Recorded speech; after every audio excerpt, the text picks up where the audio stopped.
Good morning बच्चों। आज हम मैथ का पहला चैप्टर संख्या सिद्धांत पढ़ेंगे। ठीक है, कितने बच्चे आए हैं? 1 2 3 4 5 6 7 8 9 बच्चे। ये टॉफियां कितनी हैं? 1 2 3 4 5 6 7 8 9 10 11 12। आपकी क्लास में पूरे बच्चे कितने हैं? 35। और स्कूल में कितने छात्र होंगे कुल? 800 करीब। तो ये जो भी संख्याएं हैं जिन्हें हम नेचुरली 1 से काउंट करते हैं और अनंत तक करते जाते हैं। जैसे कि मैं पूछूं आकाश में तारे कितने हैं, उनकी कोई वो नहीं है, गिनते ही रहो। या 10 है, उसके बाद 11 आ जाता है। इस तरह से 2000 बन के बाद 2002 ये चलती रहती है, कभी खत्म नहीं होती। तो उसको क्या बोलते हैं? अनंत, इन्फिनिटी। तो जो संख्याएं 1 से शुरू होती हैं और कहां तक चलती हैं? 1 से शुरू चलती हैं, होती हैं और चलती रहती हैं इन्फिनिटी तक। इन संख्याओं को हम क्या बोलते हैं? प्राकृतिक संख्याएं। प्राकृतिक संख्याएं या प्राकृत संख्याएं भी बोलते हैं, इंग्लिश में नेचुरल नंबर।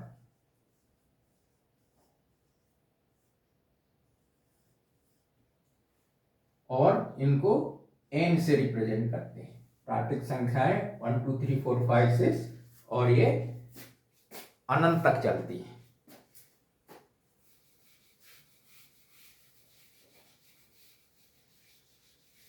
अब मैं आपसे पूछूं कि आपकी क्लास में कितने बंदर पढ़ते हैं? तो ये हंसने वाली बात नहीं है और ना ही किसी को बंदर बनाना है। कितने बंदर पढ़ते हैं? सही सही आंसर दीजिए। तो अब क्या बोलोगे? एक भी नहीं या कोई नहीं, यही? तो उसको कैसे लिखेंगे? इसमें तो है नहीं 1 2 3 4 5, तो वो उसको बोलते हैं शून्य। शून्य बंदर पढ़ते हैं या जीरो। तो जब हम प्राकृतिक संख्याओं में ये शून्य का भी समावेश कर लेते हैं, इसको भी इंक्लूड कर लेते हैं, तो ये क्या हो जाते हैं? होल नंबर बन जाते हैं। क्या बन जाते हैं? Whole number. और इनको बोलेंगे पूर्ण संख्याएं। पूर्ण संख्याएं। और ये कहां से शुरू होंगे? 0 से। बाकी नेचुरल इसमें सब मिलाना है, 1 2 3 4 5 अप टू इंफिनिटी, अनंत तक ये चलते हैं।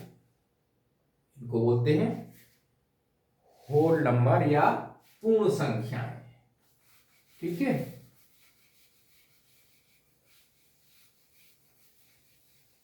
अब चलते हैं नेक्स्ट। क्या है? एक सिचुएशन है, आप मार्केट जाते हो, ठीक है? तो मार्केट में ऐसे मल्टी स्टोरी मार्केट होता है, कई मंजिलें होती हैं, और अंडरग्राउंड मार्केट भी होता है।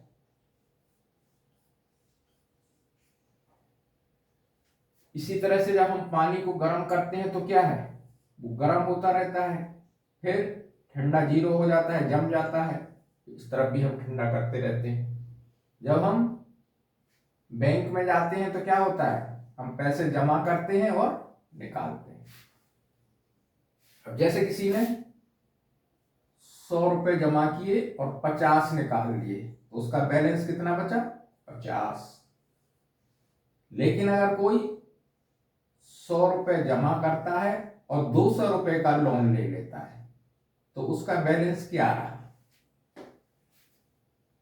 ठीक है। इसी तरह से जब इसका टेम्परेचर हम कम करते जाते हैं 50 से 40 30, तो क्या होता है? 30 पे 0 आ जाता है, तो ये पानी क्या होता है? बर्फ बन जाता है। और गर्म करते हैं तो उसका तापमान क्या हो जाएगा? इसी तरह से ये है, 3 दोस्त गए बाजार में और एक यहाँ बैठ गया ऊपर वाले जाने के लिए, यहाँ पर 2 नंबर पर।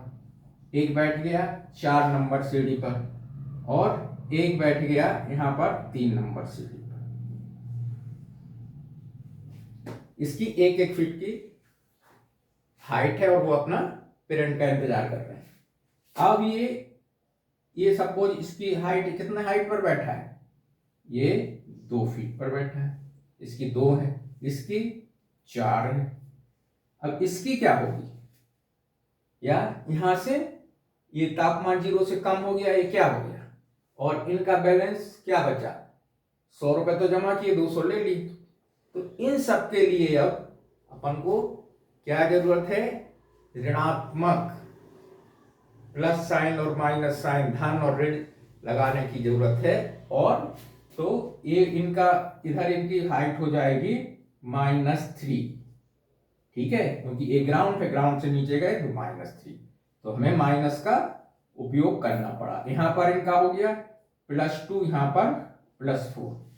इसी तरह से 0 से इस तरफ गया टेम्परेचर तो हो गया -4 डिग्री, और इधर बैलेंस क्या हो गया, -100, ऋण 100, ठीक है।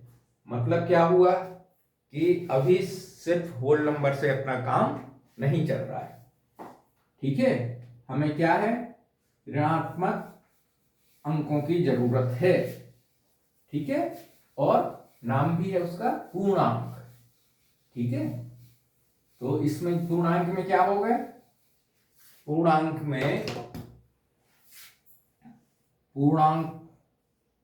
को बोलते हैं इंटीजर्स। इंटीजर्स में क्या हो गए, 0 से दोनों तरफ +1 +2 अप टू 3 4 5 6 7 इंफिनिटी। यहां -1 -2 -3 कहां तक, अप टू इंफिनिटी। ये हो गए पूर्णांक संख्याएं। थोड़ा याद रखना, वो होते हैं पूर्ण, ये होते हैं पूर्णांक, इनको बोलते हैं होल नंबर और इंटीजर्स।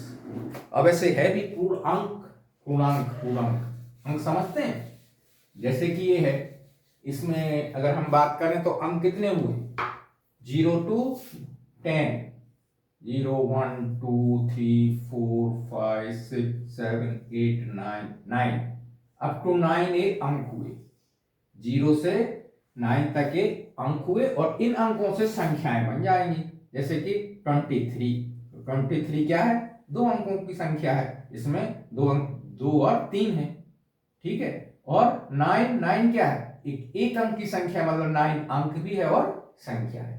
पूर्णांक क्या हो गए, पूर्णांक हो गए कि जिसमें 0 भी आ गया और हमने माइनस के नंबर भी ले लिए दोनों तरफ अनंत तक, प्लस के भी और माइनस के भी, ठीक है।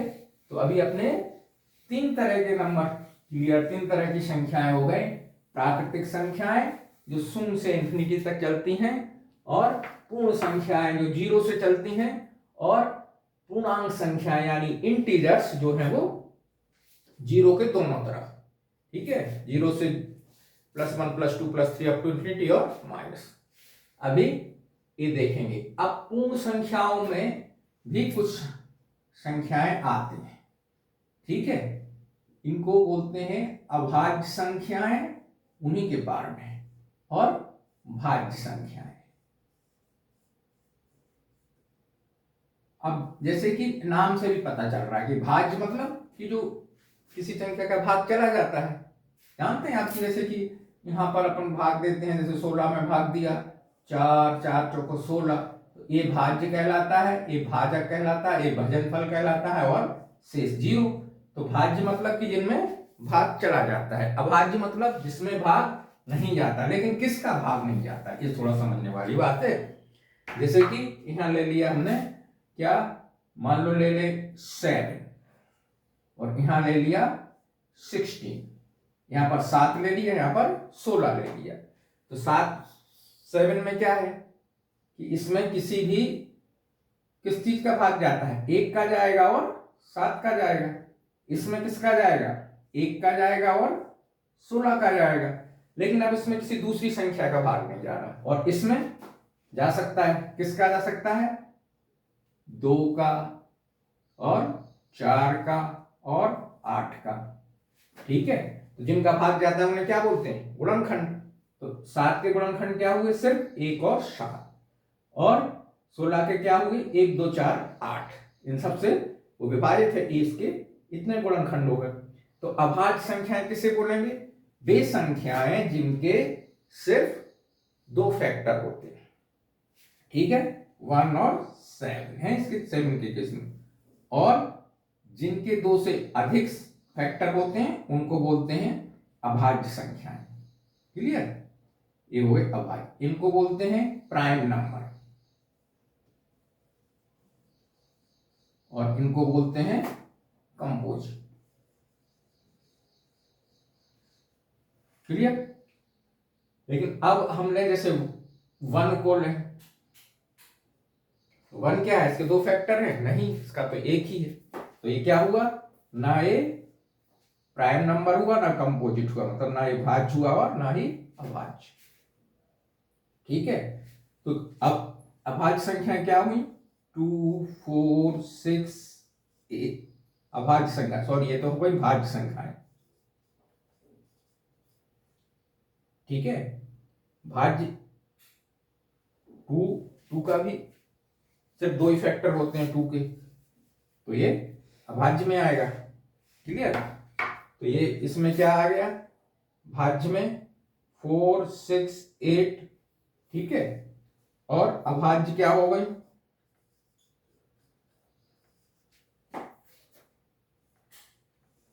अभाज्य संख्या क्या हुई, 2 3 5 7 9 नहीं होगी क्योंकि 9 डिवाइड है, 9 के 3 के 2 फैक्टर हो गए, 9 3 1, ठीक है, और उसके बाद 11 13, ये सब क्या हुई, अभाज्य संख्याएं हुई, इनको बोलेंगे प्राइम नंबर। और अब एक और होते हैं सहभाज्य। क्या है, सहअभाज्य, चलो सहभाज्य भी हो सकता है लेकिन अपन को मतलब है किससे, सहअभाज्य से। सहअभाज्य मतलब जो एक साथ किसी से भाग नहीं होंगे। जैसे कि अब ये जरूरी नहीं है कि सहअभाज्य में अभाज्य संख्याएं ही आएंगी, दोनों संख्याएं आएंगी, समझिए। जैसे कि 3 और 5, अब ये एक साथ किसी भी नंबर से भाज्य नहीं हो सकते। जैसे अगर अपन यहां ले लें 16 और 24, तो ये 4 से ये भी भाज्य और ये भी भाज्य, तो ये तो सहभाज्य हो गई। ठीक है, लेकिन यहां पर क्या है, सहअभाज्य क्या कहलाए, कि वो किसी से दोनों एक साथ भाज्य नहीं, चाहे वो भाज्य हो चाहे नहीं हो, ठीक है, तो वो सहअभाज्य हो जाएंगे। जैसे कि 3 और 5, ये क्या हो गई, सहअभाज्य। 5 7 क्या हो गई, सहअभाज्य। और दूसरा 4 और 9, ठीक है, ये भी सहअभाज्य संख्याएं हैं। क्यों, वैसे तो ये क्या है, भाज्य संख्याएं को अलग ले लेंगे, लेकिन जब दोनों के साथ एक साथ बात करेंगे तो ऐसा कोई भी फैक्टर नहीं है जो इन दोनों को डिवाइड कर दे। क्लियर, तो इनको सहअभाज्य संख्याएं बोलते हैं। ठीक है,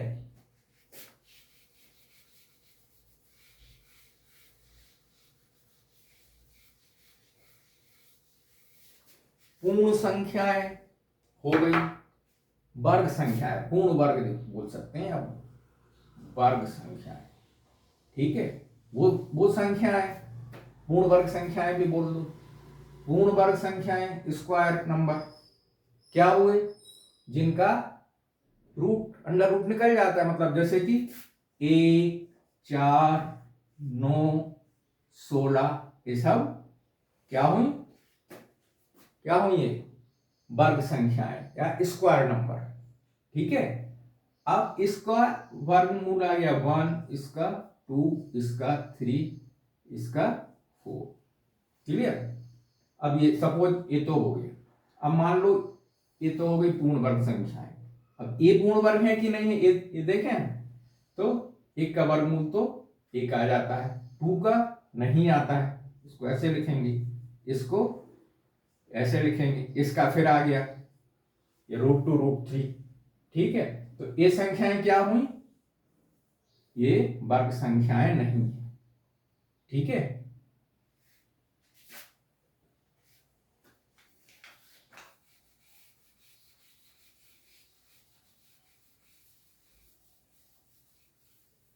क्लियर हो गया।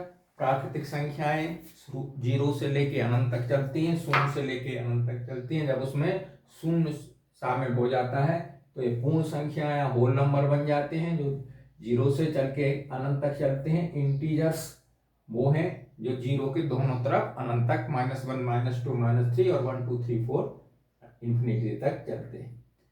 अब परिमेय संख्याओं से समझने के पहले आप क्या समझें, भिन्न संख्याएं, भिन्न संख्याएं या फ्रैक्शनल नंबर, फ्रैक्शन, ये क्या होती हैं भिन्न, ये जैसे कि 3/5, इसको क्या बोलते हैं, अंश, और इसको हर, ये सब आप जानते हैं, लेकिन इसको इसकी समझने के लिए इसको जरूरत है। परिमेय से थोड़ा सा अंतर होता है। इसको क्या बोलेंगे, नॉमिनेटर अपॉन डिनोमिनेटर। क्लियर। अभी आते हैं परिमेय संख्या या रेशनल नंबर, ठीक है। परिमेय संख्याएं वे संख्याएं होती हैं जिनको हम P/Q के रूप में लिख सकते हैं, जहां पर P और Q क्या है, P और Q इंटीजर्स हैं। इंटीजर्स मतलब ये पूर्ण संख्याएं हैं, ठीक है। वे संख्याएं जिनको हम P/Q के रूप में लिख सकते हैं, ठीक है। और P और Q क्या है, इंटीजर्स है, ठीक है।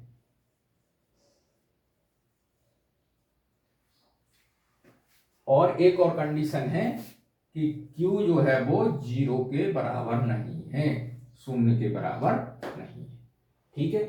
तो क्या संख्याएं बन सकती हैं, जैसे 3/5, 1/5, 7/8, ठीक है। P और Q इंटीजर्स हैं। इसी तरह से -1/2, -3/5, और भी जो इनके बीच में आएंगी, और 0 भी है, ठीक है।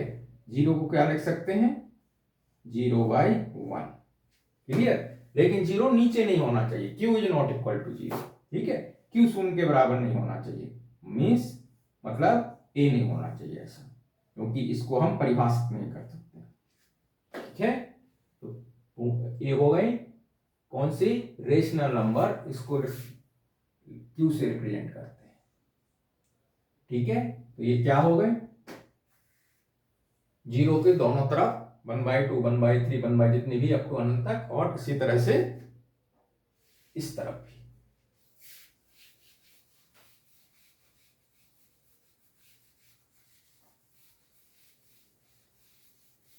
अब आती है क्या, अपरिमेय संख्याएं या इर्रेशनल नंबर। इर्रेशनल नंबर या अपरिमेय संख्याएं, ये परिमेय संख्याएं की अपोजिट होती हैं, उल्टी होती हैं। कैसे उल्टे, ये वे संख्याएं जिनको P/Q के रूप में नहीं लिखा जा सकता है, जहां पर P और Q जो है वो पूर्णांक संख्याएं हैं, क्लियर। तो अब किन को नहीं लिखा जाता है, जैसे कि √2 है, √3 है, √5 है, √6 है, ठीक है। √2, √3, √5, √6, ये सारी संख्याएं ऐसी हैं जो कि इनको अपन P/Q के रूप में नहीं लिख सकते हैं, जहां पर P और Q क्या है, पूर्णांक है, क्लियर। तो ये क्या हो गई, अपरिमेय संख्याएं।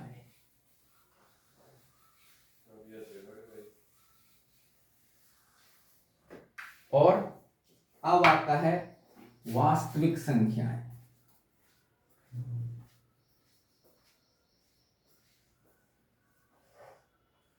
वास्तविक संख्याएं, रियल नंबर, इसको लिखते हैं आर से। वास्तविक संख्याएं क्या हुई? अब वो ये जो सारी संख्याओं को हम मिला देंगे, ठीक है, परिमेय व अपरिमेय को। परिमेय में तो सारे आ जाएंगे, नेचुरल नंबर, होल नंबर और इंटीजर्स, ठीक है। जैसे कि अभी है क्या, नेचुरल नंबर और होल नंबर, तो सारी प्राकृतिक संख्याएं क्या है? पूर्ण संख्याएं हैं, है कि नहीं? 1 2 3 4 यहां से सारी है, लेकिन सारी पूर्ण संख्याएं प्राकृतिक संख्याएं नहीं है। इस तरह से इंटीजर्स लेंगे तो सारी प्राकृतिक और पूर्ण संख्याएं इंटीजर्स हैं, इसका उल्टा जो है वो नहीं होगा, क्योंकि इसमें एक्स्ट्रा आ जाते हैं, ठीक है। तो वास्तविक संख्याएं क्या संख्याएं हुई? वास्तविक संख्याएं वे संख्याएं हैं जिनको सबको मिला देंगे, ठीक है। मीन्स √2 भी इसमें आ जाएगा, 1 2 3 4 5 अप टू इंफिनिटी तक ये भी आ जाएगा, -1/2 ये भी आ जाएगा, ठीक है। तो इन सारी संख्याओं को क्या बोलते हैं? वास्तविक संख्याएं या रियल नंबर। क्लियर?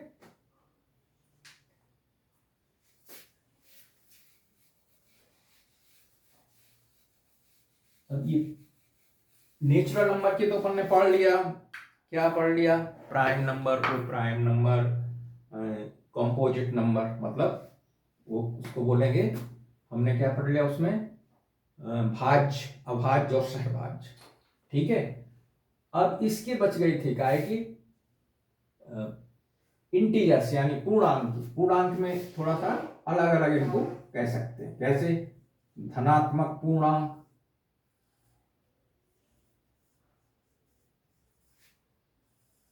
और ऋणात्मक पूर्णांक, positive integers and negative integers, इसको बोलेंगे पॉजिटिव इंटीजर्स, इसको बोलेंगे नेगेटिव इंटीजर्स, ठीक है। तो ये क्या हो गई? +1 +2 +3 +4, धन 1 धन 2 धन 3 धन 4, कहां तक? ये होगा अनंत तक। ऋणात्मक कहां कैसे हुई? ऋण 1 ऋण 2 ऋण 3 ऋण 4, ये कहां तक? अनंत तक। और जीरो भी है पूर्णांक संख्या, लेकिन जीरो ना धनात्मक में आएगा ना ऋणात्मक में आएगा, ठीक है। लेकिन अब एक और तरह की संख्याएं हैं जिनको बोलते हैं ऋणेतर। क्या बोलेंगे? ऋणेतर। ऋणेतर मतलब कि जो ऋण नहीं है, मतलब धन संख्याएं हैं। तो ऋणेतर क्या हो जाएंगी? ये तो सारी संख्याएं ऋण नहीं है, कौन से? +1 +2 +3, कहां तक? ये हुई अनंत तक। और इसमें क्या आ जाएगा? जो ऋण नहीं है, जो जीरो है, वो इधर आ जाएगा। इसी तरह से धनेतर। धनेतर क्या हुई?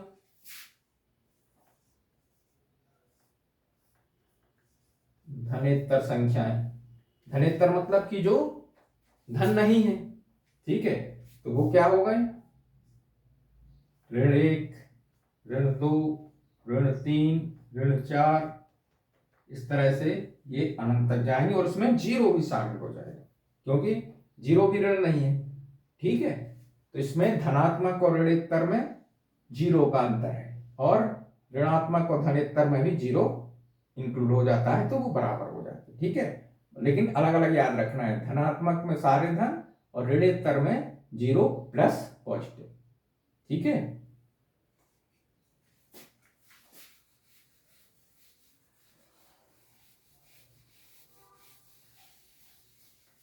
भिन्न संख्याओं में और रेशनल नंबर में अंतर आपको समझ में आ गया होगा, क्या? कि उसमें सारे जो है वो क्या होते हैं? नेचुरल संख्याएं होती हैं, ठीक है। 3/5 जैसे भिन्न हुई, और -3/5 और 3/5 दोनों मिला के क्या हो गए? वो परिमेय संख्याएं हो गई, ठीक है। अब आता है एक क्वेश्चन की तरफ चलते हैं, जैसे कि क्या है? 1/2 एंड 3/2, यानी 1/2 और 3/2 के बीच में हमें क्या निकालना है, परिमेय संख्याएं निकालना है। ठीक है, रेशनल नंबर निकालना है, परिमेय संख्या। ठीक है, तो एक ही नंबर अगर निकालना है तो क्या करेंगे, इन दोनों को जोड़ के 2 से भाग दे देंगे। ठीक है, तो क्या हुआ, जैसे ये हो गए 4/2 और 4/2 मतलब 2 और 2/2 1, तो इनके बीच में क्या आ गया, 1। ठीक है, और दूसरा एग्जाम्पल लेते हैं।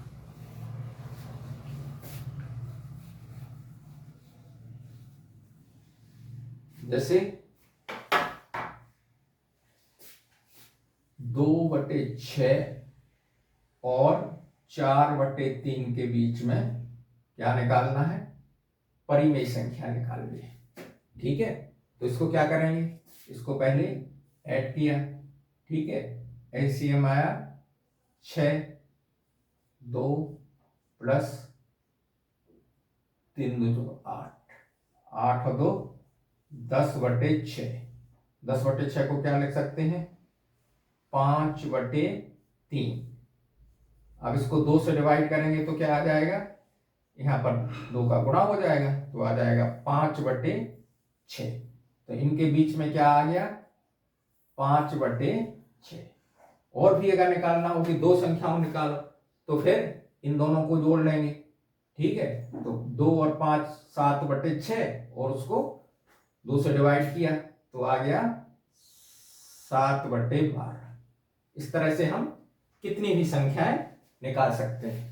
लेकिन जब ज्यादा संख्याएं निकालनी होती हैं तो उसकी एक सीधी सीधी विधि है, उसको हम देखेंगे। ठीक है, क्या है, ये है जैसे कि ये कहा जाए कि 3 और 5 के बीच में 4 रेशनल नंबर निकालिए, 4 परिमेय संख्याएं निकालना है, 4 रेशनल नंबर निकालना है। वो कैसे करेंगे, तब ये है कि जैसे 4 है तो इसमें पहले 1 जोड़ लेंगे तो ये कितना आ गया, 5। तो इसको इसके अंश और हर में, मतलब इसको हम क्या मान लेंगे, 3/1। ठीक है, तो 5 से गुणा कर देंगे तो ये हो गया 5, ये हो गया 5, तो ये हो गया 15। ठीक है, और इसमें करेंगे तो 5 गुणा 5, नीचे 1 है, इसको लिख सकते हैं 25/5। मतलब 3 को क्या लिखा गया, 15/5, और इसको लिखा गया 25/5। अब इधर पर हम इससे बढ़ाते हुए लिख देंगे, जैसे 15/5 के बाद 16/5, 17/5, 18/5, 19/5, 20/5। ठीक है, 21 22 23 और आ जाएंगे, मैं निकाल ली थी कितनी। ठीक है,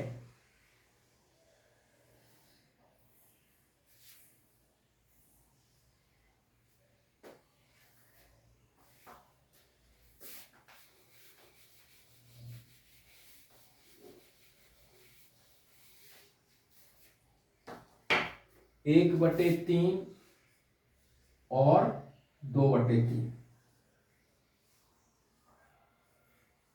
इनके बीच में 3 संख्याएं निकालिए। 1/3 और 2/3 परिमेय संख्याओं के बीच में 3 निकालना है। तो इसमें अपन क्या करेंगे, 4 से मल्टीप्लाई कर देंगे।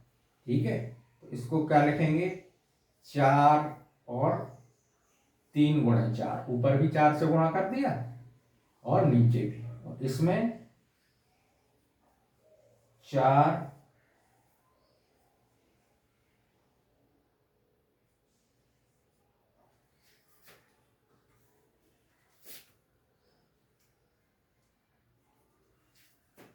ये हो गया 4/12, ये हो गया 8/12, अब इससे बढ़ते जाएंगे, 5/12, 6/12, 7/12, 8/12। ठीक है, क्लियर। 5, 6, 7, 8 3 संख्याएं ये आ गई, तो पहले से थी।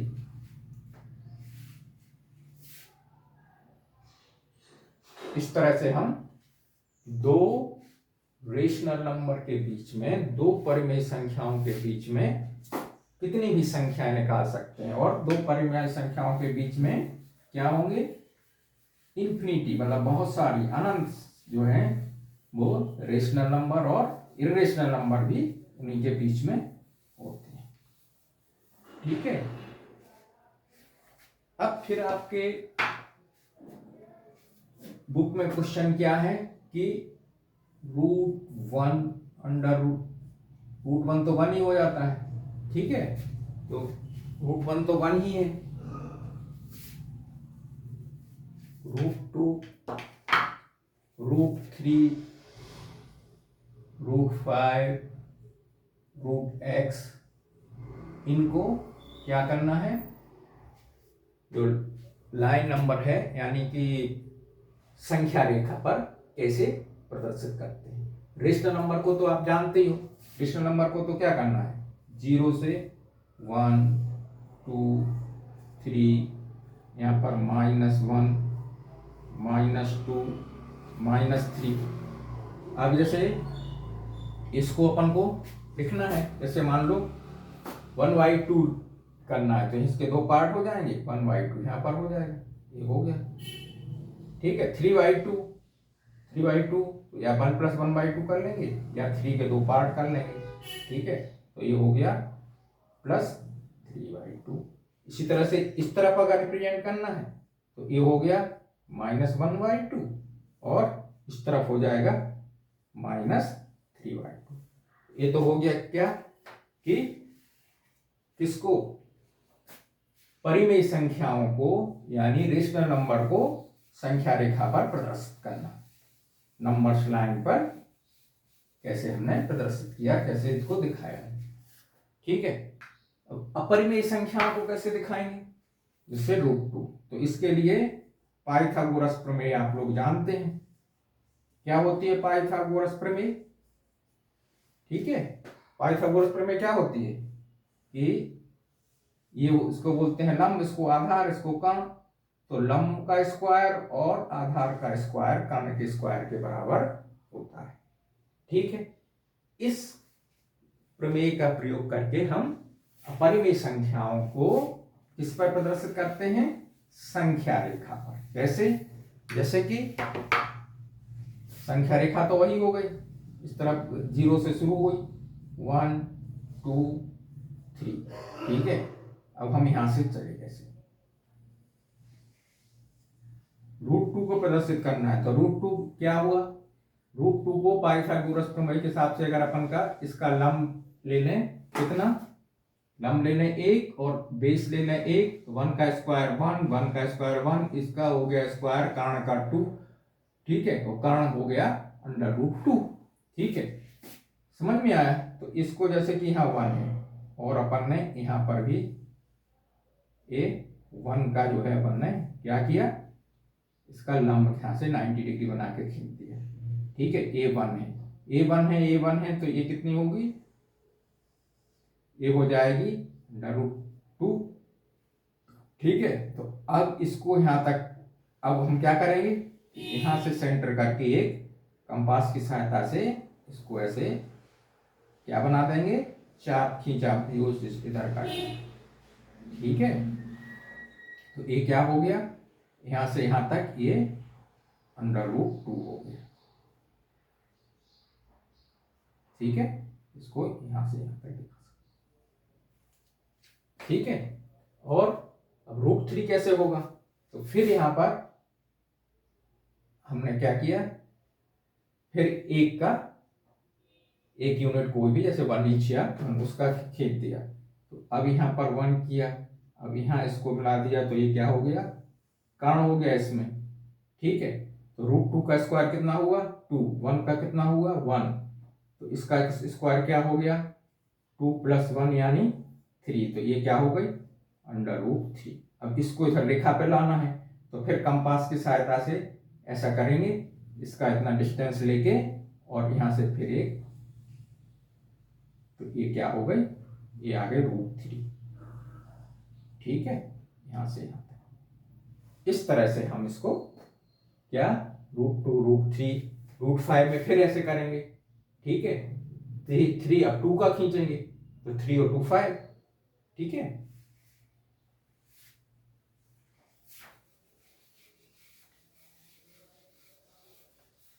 अगर कोई भी आ जाए जैसे कि x मान लो √x ये है, इसको कैसे करेंगे, तो √x को करने के लिए पहले हम एक क्वेश्चन सॉल्व करते हैं। क्या x + 1 y2 का whole square minus x - 1 y2 का होल स्क्वायर, x + 1 y2 का पूर्ण वर्ग माइनस x - 1 y2 का पूर्ण वर्ग। ये क्या हुआ, आप जानते हैं x² + 2x + 1 माइनस ये हुआ x² - 2x + 1, नीचे क्या आ गया 4। ठीक है, 2 का स्क्वायर करेंगे ना, ये 2 है, 2 का स्क्वायर 4। क्लियर, अलग अलग भी कर सकते हैं, तो इसका ये हो गया, इसका 4 हो गया, इसका हो गया, इसका 4 हो गया, फिर हमने 4 एलसीएम ले लिया। ठीक है, अब क्या हुआ, फिर आगे चलेंगे, x² + 2x + 1 माइनस x², इसका माइनस है तो यहाँ पर क्या हो जाएगा प्लस, ये प्लस है तो अंदर जाके माइनस जाएगा तो माइनस, x² से x² कैंसिल हो गया। ठीक है, 1 से 1 कैंसिल हो गया और नीचे क्या आ गया, एलसीएम ऐसे रहेगा। अब ऊपर आ गया 4x/4, 4 से 4 कैंसिल हो गया, क्या आ गया x। ठीक है, मतलब क्या हुआ, मतलब क्या हुआ, मतलब ये हुआ कि अगर x + 1 y2 के होल स्क्वायर से x - 1 y2 का होल स्क्वायर अगर अपन माइनस करेंगे तो क्या आता है √x का स्क्वायर आता है। ठीक है, तो जो अभी हम प्लस में इंडिकेट करके करते थे वो हम क्या करेंगे, मतलब अभी क्या करते थे कि कर्ण का वो लेते थे, इसमें आधार या बेस का कर सकते हैं। मतलब कि क्या, जैसे ये होगा, ये है a, ये है b, ये है c। तो अभी तक अपन √2 √3 के लिए क्या करते थे कि 1 का a और ये √2 हुआ। ठीक है, अब क्या करेंगे कि अगर इसमें क्या करेंगे c² = और a²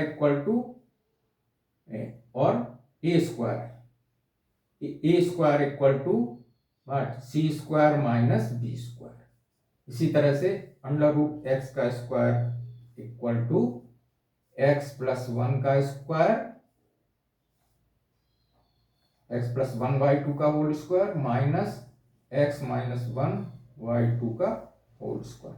क्लियर, तो जब इसमें ऐसे था कि अगर अपन क्या इसको c और b बनाने तो ये a आ जाएगा, इसलिए इसको अपन एक को x + 1 y2 कर दें और x - 1 y2 कर दें तो √x आ जाएगा। इसको हम उस पर लाइन रेखा पर प्रदर्शित कर सकते हैं, सॉरी नंबर लाइन या संख्या रेखा, उस पर हम प्रदर्शित कर सकते हैं।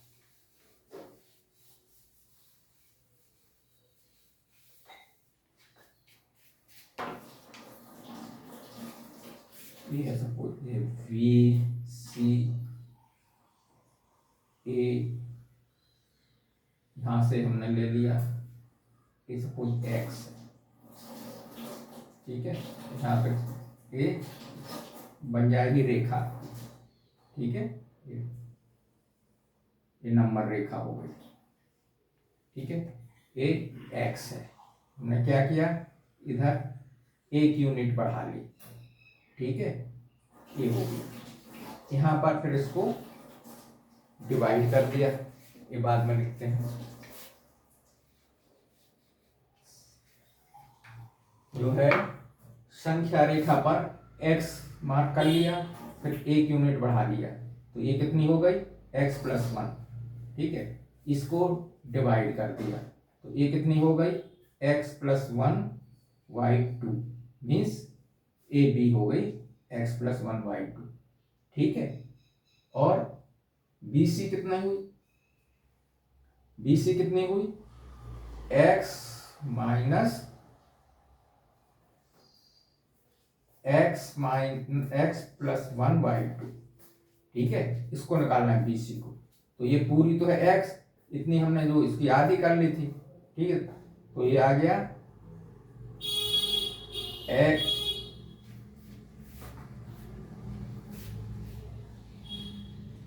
दो, इसका एलसीएम आ गया, तो ये हो गया x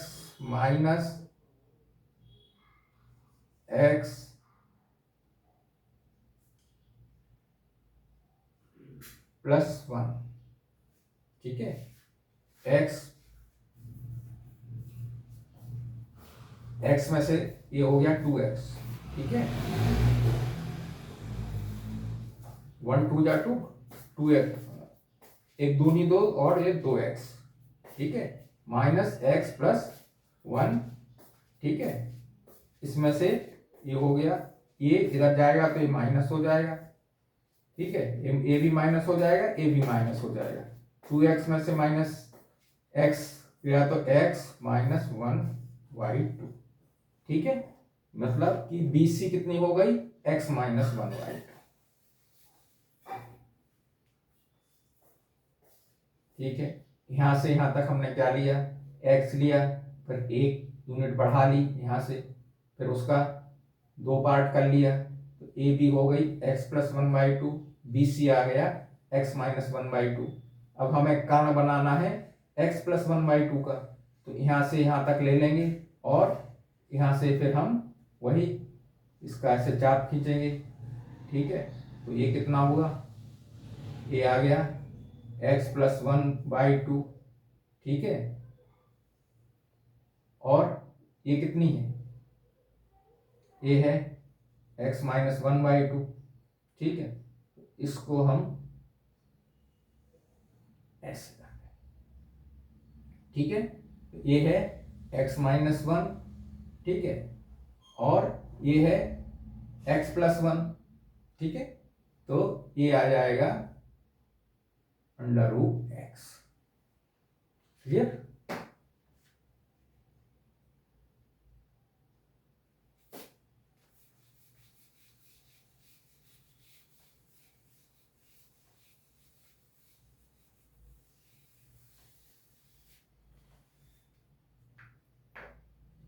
अपरिमेय संख्याएं, अभी आप गुणधर्म समझते हैं, यानी क्या उसको बोलेंगे प्रॉपर्टी। प्रॉपर्टी कौन कौन सी है, एक तो क्लोज यानी समवर्ग, दूसरी है क्या कम्यूटेटिव मतलब इसको बोलेंगे क्रम विनिमेय, और फिर होता है सहचर्य, फिर होता है क्या वितरण। ये आप पढ़ चुके हो। ठीक है, नेचुरल नंबर के बारे में जानते हो, a+b = b+a। ठीक है, ये हो गया कम्यूटेटिव। क्लोज हो गया कि a+b अगर नेचुरल नंबर है तो उसका अगर सम c आता है तो वो भी नेचुरल नंबर होगा। ठीक है, तो ये सब इसमें परिमेय संख्याओं में भी ये होता है। ठीक है, कि ये क्लोज का जो परिमेय संख्याओं के साथ, धन के साथ और गुणा के साथ, ये जो है वो क्या है क्लोज प्रॉपर्टी है। लेकिन गुणा में क्या है कि ये क्या होना चाहिए, 0 नहीं होना चाहिए।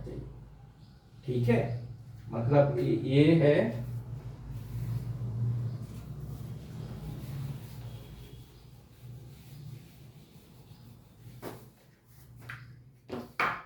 संबर, क्लोज को बोलते हैं संबरक। अगर दो संख्याएं a और b रेशनल नंबर हैं तो a प्लस b और a माइनस b भी रेशनल नंबर होंगे। मल्टीप्लिकेशन के केस में आएगा कि नॉन जीरो, ठीक है। अगर दो नॉन जीरो, क्योंकि जीरो जीरो कर देगा, जीरो और उसका उल्टा वो हो जाता है, ठीक है। तो अगर इसमें क्या है कि डिवीजन और मल्टीप्लिकेशन के केस में संबरक प्रॉपर्टी रेशन क्या हुई कि अगर दो नॉन जीरो रेशनल नंबर हैं तो a divided a multiply by b and a से चाहे b को मल्टीप्लाई करें और a से b को डिवाइड करें, जो संख्या आएगी वो ही क्या होगी, रेशनल नंबर होगी, ठीक है। तो ये समझना। लेकिन इसमें क्या है कि ये डिवीजन और उसके मल्टीप्लिकेशन में वो जीरो नहीं होना चाहिए, ठीक है। ये आ गया। अब हमें देखना है कि एक संख्या अगर परिमेय हो और दूसरी अपरिमेय हो तो उनका जो है सम मल्टीप्लिकेशन कैसे आएगा, क्या रहेगा, मतलब वो परिमेय रहेगा या अपरिमेय रहेगा, ठीक है। ऑपरेशन जोड़ना घटाना ये सब क्या कहलाते हैं, संक्रियाएं, ठीक है। जैसे ऐड करना, सब्ट्रैक्ट करना, जोड़ना, घटाना, गुणा करना, भाग देना, इनको बोलते हैं संक्रियाएं या ऑपरेशन, ठीक है। मतलब अंकों पर ऑपरेशन, ठीक है, नंबर पर। तो ये अब इसमें है कि अगर आप एक परिमेय संख्या हो और दूसरी भी परिमेय संख्या हो, जो अभी मैंने बताया क्लोजिंग प्रॉपर्टी, ठीक है। एक परिमेय हो और दूसरी भी परिमेय हो और इसको अगर अपन प्लस करें या माइनस करें तो वो क्या आएगा, परिमेय ही आएगा, ठीक है। और एक परिमेय हो और दूसरी क्या हो, परिमेय ही हो, और इनको हम क्या करेंगे, या मल्टीप्लाई करेंगे या डिवाइड करेंगे तो भी क्या आएगा, परिमेय ही आएगा। लेकिन इसमें क्या है कि ये दोनों a और b जो है क्या होना चाहिए, ये जीरो के बराबर नहीं होना चाहिए, ठीक है। अब क्या है कि एक परिमेय हो और दूसरी अपरिमेय हो, ठीक है। और इसका अपन कुछ करते हैं, चाहे प्लस माइनस, एक परिमेय है और दूसरी क्या है, अपरिमेय है, तो क्या आएगा, ठीक है। तो वो अपरिमेय ही आएगा। और एक दोनों अपरिमेय हो, ए भी अपरिमेय है और दूसरी भी अपरिमेय है, तो क्या आएगा, तो ये दोनों हो सकता है, परिमेय भी हो सकता है या अपरिमेय भी हो सकता है, ठीक है। समझा, मतलब क्या है कि अभी क्लोज प्रॉपर्टी तो अपन ने समझ ली थी परिमेय संख्याओं की, ठीक है। तो ये तो है कि अगर एक ए भी परिमेय है और दूसरी भी परिमेय है तो अपन उसका जो है प्लस माइनस या डिवीजन कुछ भी करते हैं, नॉन जीरो होना चाहिए इस केस में, तो वो परिमेय आता है, ठीक है। एक परिमेय हो दूसरी अपरिमेय हो तो हमेशा अपरिमेय रहेगा, और दोनों अपरिमेय हो तो वो क्या है, अपरिमेय भी हो सकता है और अपरिमेय भी हो सकता है। उसको कैसे याद रखने के लिए समझाते हैं आपको, ठीक है। ये तो हो गया आपको परिमेय परिमेय परिमेय, परिमेय अपरिमेय अपरिमेय, अपरिमेय अपरिमेय में भी हो सकती है, मतलब परिमेय भी हो सकती है और अपरिमेय भी हो सकती है, ठीक है। जैसे मान लो ये रेशनल नंबर को हमने ऐसे डिवाइड, ऐसे समझ लिया, ठीक है, और दूसरी को अगर ऐसे इंडिकेट करें तो इनका क्या आएगा, परिमेय ही आएगा। ठीक है, समझ गए? ये परिमेय है, ये परिमेय है, तो दोनों भी तो इसका जो है वो ऐड होके क्या रहेगा, परिमेय ही रहेगा। क्लियर? इसको मान लो अपन ऐसे इंडिकेट कर देते हैं। ठीक है, तो ये क्या हुआ, परिमेय और परिमेय, और ये भी हो गया परिमेय। अब सपोज परिमेय तो यही है, और अपरिमेय को हम इस तरह से इंडिकेट कर रहे हैं, कैसे, ऐसे, या इसको और भी, अपरिमेय तो कोई पैटर्न बनना नहीं है, ऐसे समझ लो।